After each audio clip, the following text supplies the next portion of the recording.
বুঝেছি, প্রেমিকা বানানো ঘোষাচ্ছি। শখ কত, আমার স্বামীকে দিয়ে মাছ ধরি বসে বসে খাবে। আজ এই পেতনির একদিন কি আমার একদিন, দেখাচ্ছি মজা।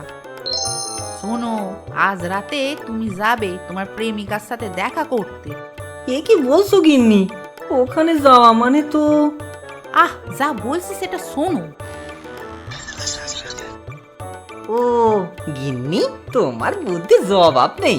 আমি আজ রাতেই যাব।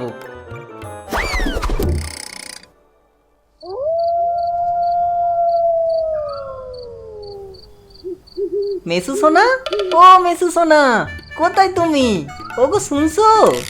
আরে আমার পেড়ে মেয়ে এসেছে দেখছি। আহা, কি সুন্দর করে ডাকছে। ওর পেড়ে মেয়ে যেন হাঁপুডুবু খাচ্ছে। বলো নালি, মাছ ধরেছো? এখন থেকে আর তোমাকে কাঁচা মাছ খেতে হবে নি। তোমাকে রোজ রান্না করে মাছ খাওয়াবো। মানে কি বলছো? আমি তো কিছুই বুঝতে পারছি না। আর বুঝতে হবে নি। তোমার গল্প শুনে আমার গিন্নি বলেছে তোমাকে আমাদের বাড়ি নিয়ে যেতে।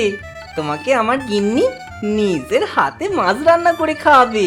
তোমার গিন্নি কি ভালো গো, আমার দিয়া তস হয়েছে না। চলো চলো চলো। চলো না, চলো, গেলেই বুঝবে কত থানে কত সাল।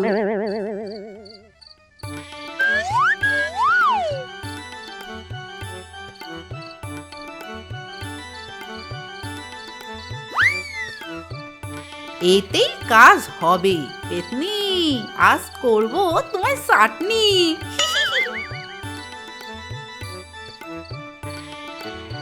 গিন্নি, ও গিন্নি, আমরা এসে গেছি।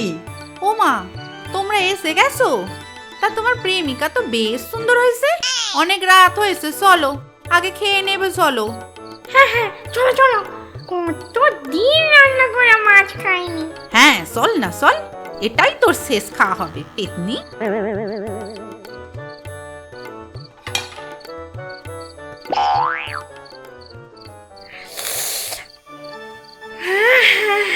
কত মাছ, জিভে জল থই থই করছে। উফ, ওটাই আই এম সো হ্যাপি। মুচকু, তোমার জন্য এসব সম্ভব হয়েছে। আমার টুনটুনি